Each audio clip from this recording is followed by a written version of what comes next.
Normandie, Rouen, on part à Strasbourg. Jean-Jacques Zell, venez me rejoindre. Prenez un micro si vous voulez bien. Prenez un micro, voilà.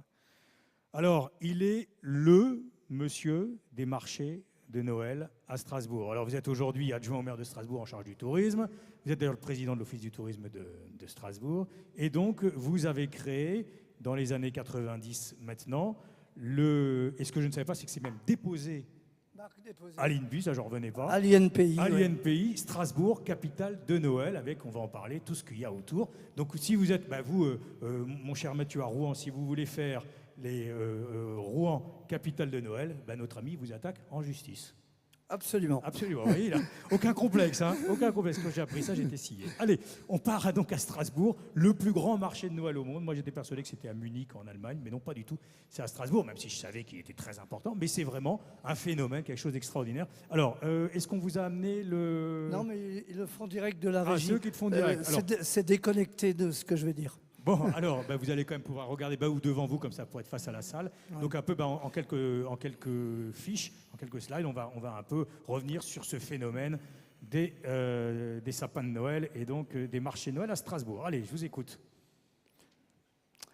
Voilà, donc, bienvenue dans quelques jours à Strasbourg pour la 442e édition du marché de Noël et la 21e édition de Strasbourg, capitale de Noël. Oui. Donc Strasbourg, capitale de Noël, c'est sur la base des traditions du marché de Noël qui a été créé en 1570, d'autres ingrédients, si vous me permettez l'expression, que l'on a rajouté, à savoir la ville la plus illuminée, je dis bien du monde, pendant cette période, parce que si vous prenez Paris, à part les Champs-Élysées et les grands magasins Boulevard Haussmann et quelques grands hôtels, il n'y a pas spécialement d'illumination.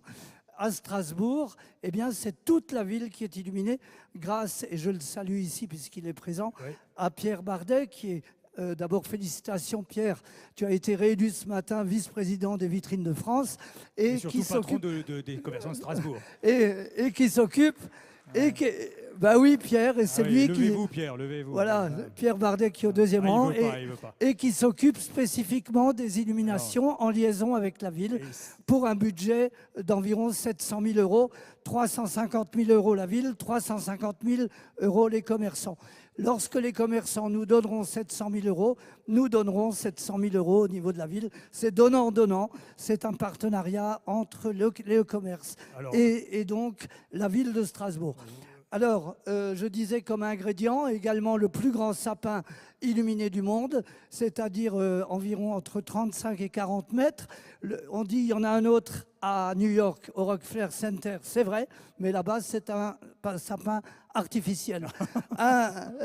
C'est la différence. Ils sont redoutables, les Alsaciens. Voilà. Et puis, évidemment, un invité d'honneur, un pays chaque année. Cette année, ce sera la Géorgie. L'année dernière, c'était la Suisse. Il y a 2 ans, c'était la Russie, etc. Et puis, les églises.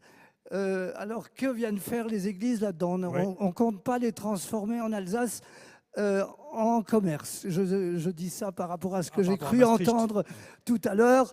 Nous avons le respect des traditions, nous avons le respect des religions, nous avons le respect de la vie spirituelle. Oui, mais enfin, aux Pays-Bas aussi, et donc, mais peut-être évidemment, un jour, ça arrivera quand même dans et donc la églises. cathédrale de Strasbourg, comme celle de Reims, puisqu'il y a des gens de Reims, ce n'est pas prévu au programme pour les prochains siècles. Pas la cathédrale. Voilà. Et donc, les églises participent. Elles sont ouvertes pendant les 35 jours que dure l'opération. Et cela participe évidemment de la tradition, de la réussite qui remplit nos commerces, qui remplit nos hôtels, qui remplit nos restaurants, puisque alors qu'il y a 25 ans, le mois de décembre était le pire avec le mois de janvier pour les hôtels et les restaurants, c'est devenu le numéro 1 et il vaut mieux réserver si vous voulez venir. Alors, quand je vous ai eu au téléphone, j'ai réussi à l'avoir 10 minutes tellement il est débordé, mais là, j'imagine que vous êtes en pleine chauffe. Vous me disiez, parce que je me suis dit, je vous ai un peu titillé, je vous ai dit, mais attendez, les églises, vous croyez que c'est vraiment ça qui donne ce caractère extraordinaire à Strasbourg? Et il m'avait dit, détrompez-vous, c'est qu'on soit chrétien ou pas, c'est ça qui donne, qu'on garde ce côté spirituel, qui donne cette magie absolue du marché de Strasbourg. Oui, tout simplement parce que les églises sont ouvertes, aussi bien les églises protestantes que catholiques, et il ne se passe pas une journée sans qu'il y ait des concerts, des animations dans les églises. Et donc, simplement, un des marchés de Noël est à 10 mètres de l'entrée de la cathédrale. On a laissé quand même l'entrée libre pour que toutes les personnes puissent admirer. Il y a d'ailleurs crèche, etc., bien sûr, à la cathédrale, mais également dans toutes les églises de Strasbourg. Et c'est ce côté traditionnel qui fait également que le premier sapin décoré vient d'Alsace, de la ville de Sélestat, à 40 km de Strasbourg. Et c'est tous ces ingrédients qui font la magie de Noël à Strasbourg, qui est souvent copiée mais jamais égalée. Nous sommes toujours très heureux de recevoir des délégations de commerçants en particulier. Je me rappelle par exemple que M. Juppé, alors maire de Bordeaux, est venu avec une délégation de commerçants de Bordeaux, mais également de Rouen, de Nantes, de Milan, de l'étranger, de partout. Et nous en sommes très heureux. Comment faire en sorte, parce qu'à Bordeaux, bon, qu'est-ce qu'on peut vendre? Il y a les cannelés, il y a les huîtres, évidemment. Mais bon, ce n'est pas une tradition. À Marseille, à la limite, il y a les santons, il y a une tradition des marchés de Provence. Mais à Bordeaux, il n'y a pas cette tradition. Vous, en Alsace, c'est absolument inscrit dans les gènes, on est d'accord, comme dans tous les pays rhénans, ce phénomène des marchés de Noël. Qu'est-ce que peut faire quels sont les conseils que vous avez donnés à Juppé, à Bordeaux, pour qu'il essaye de faire quelque chose qui tienne la route, alors que ce n'est pas du tout une tradition bordelaise? Comme Juppé, il sait assez bien faire, on s'est méfié, alors on ne lui a pas donné trop de conseils. et il a parfaitement réussi les bords de la Garonne, les immeubles du XVIIIe siècle, etc., sur Bordeaux. Et non, il est venu voir. Et suite à cela, il y a un marché à Bordeaux, d'ailleurs en plein centre, qui s'est créé, un marché de Noël, certes relativement modeste, comme il y en a un peu dans toute la France désormais. Vous n'avez pas peur que le marché de Strasbourg, on vous le pique quelque part et que ça paraisse galvaudé et qu'au bout d'un moment, les gens soient saturés, alors que vous, c'est vrai que c'est totalement incroyable, le monde dans la rue, l'atmosphère, cette espèce de spiritualité quelque part, les produits alsaciens qui débordent des étals. Voilà, vous n'avez pas peur que tout ça, ça finisse par saturer en quelque sorte? Il y a toujours un risque. Pour l'instant, nous assumons à peu près le succès depuis une vingtaine d'années, mais nous restons vigilants par rapport à la qualité des produits. Et ce qu'il y a surtout, c'est qu'avec les commerçants, avec les artisans, avec les forains, nous travaillons, mais également avec toutes les associations, nous travaillons pratiquement toute l'année pour préparer Noël. Bref, chez nous, c'est Noël 365 jours par an. Et pas plus tard que ce matin, le grand sapin de 35 mètres est descendu du Donon, à la limite entre la Lorraine et l'Alsace, et est installé depuis ce matin sur la place Kléber à Strasbourg. Alors, on voyait des images effectivement avec les forains. Alors bon, les journalistes, on dit toujours qu'ils aiment bien regarder les trains qui n'arrivent pas à l'heure plutôt que le contraire. Alors moi, en regardant un peu le sujet, j'ai vu quand même qu'il y avait des problèmes un petit peu. Comment vous allez essayer d'y remédier sur de la bimbeloterie, en quelque sorte, des produits qui viennent de Chine et qui ne sont pas toujours aussi alsaciens qu'on voudrait qu'ils le soient, en quelque sorte. Est-ce que c'est un danger? Oui, c'est exact. Et comment y remédier? Comment en avoir conscience? Comment faire en sorte que vos forains défendent vraiment le Made in Alsace traditionnel, Alors, le Made in Alsace n'est pas toujours gratuit, il faut dire les choses comme elles sont. Oui, il est même cher. Oui. Et donc, Strasbourg, capitale de Noël, se veut être une opération à caractère populaire. Raison pour laquelle nous accueillons environ 2 millions de visiteurs chaque année, dont 1 400 000 excursionnistes, c'est-à-dire ceux qui viennent le matin et qui repartent le soir. Cela est facilité d'ailleurs depuis qu'il y a le TGV et depuis qu'il y a la nouvelle ligne de TGV depuis Marseille et Montpellier. Et puis 600 000 touristes au sens strict du terme, c'est-à-dire qui restent au moins une nuit. Alors qui viennent d'Allemagne, qui viennent de Suisse, de toute l'Europe et même au-delà.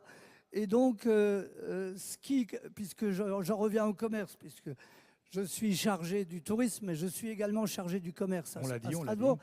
Et donc, c'est l'achat plaisir.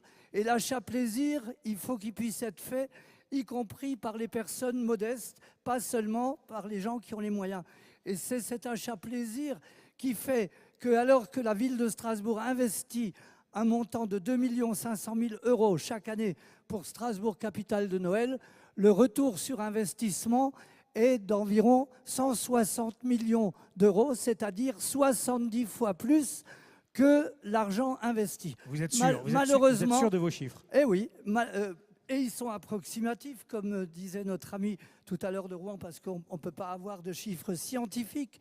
Mais ce que l'on sait, sur Strasbourg, c'est que les visiteurs, c'est-à-dire ceux synonymes excursionnistes, je répète, ceux qui viennent que pour la journée, dépensent environ 50 € fois 1 400 000, d'ailleurs on ne pourrait même pas les loger, on n'aurait pas assez de place, et les 600 000 touristes, c'est-à-dire ceux qui restent une nuit au moins, dépensent en moyenne 150 à 200 €.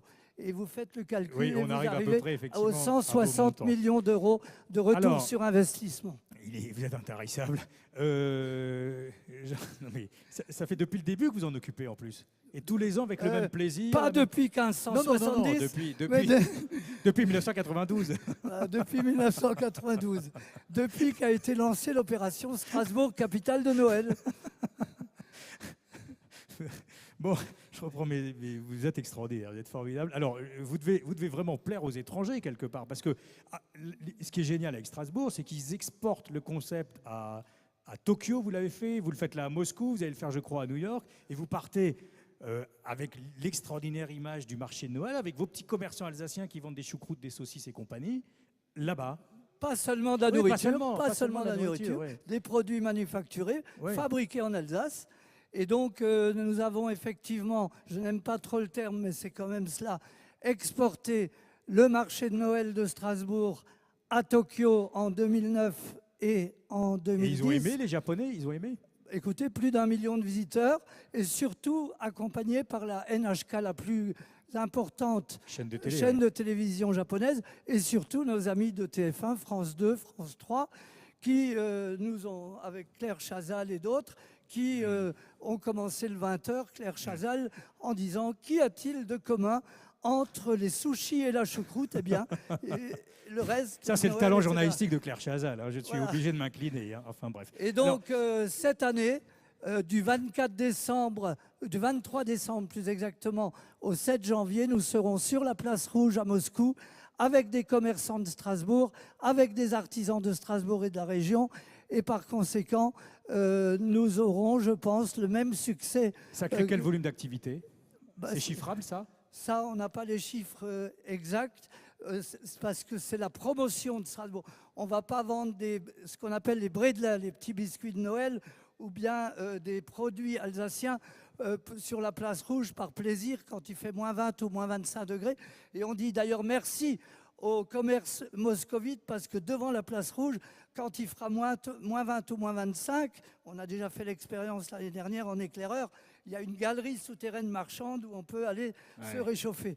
Et donc, l'année prochaine, nous serons devant, chez Macy's, le plus grand magasin de New York, pour faire la promotion, évidemment, de Strasbourg et de l'Alsace. Est-ce que ça fait venir des touristes? Et alors, après, pour le retour sur investissement, bien entendu, c'est avant tout de faire connaître Strasbourg et en sa qualité de capitale européenne et internationale, et surtout de faire venir des touristes chez nous, pas seulement à Strasbourg, mais en France. Pour prendre l'exemple du Japon, depuis que nous avons été à Tokyo, nous avons une augmentation de 60% du nombre de Japonais qui sont venus en Alsace.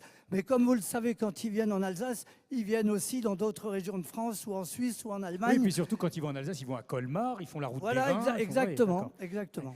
Eh bien, il est formidable. Alors là, je vous propose que nous l'applaudissions, mais vraiment chaudement, comme si nous étions à Noël, devant une bonne choucroute et un bon verre de Riesling.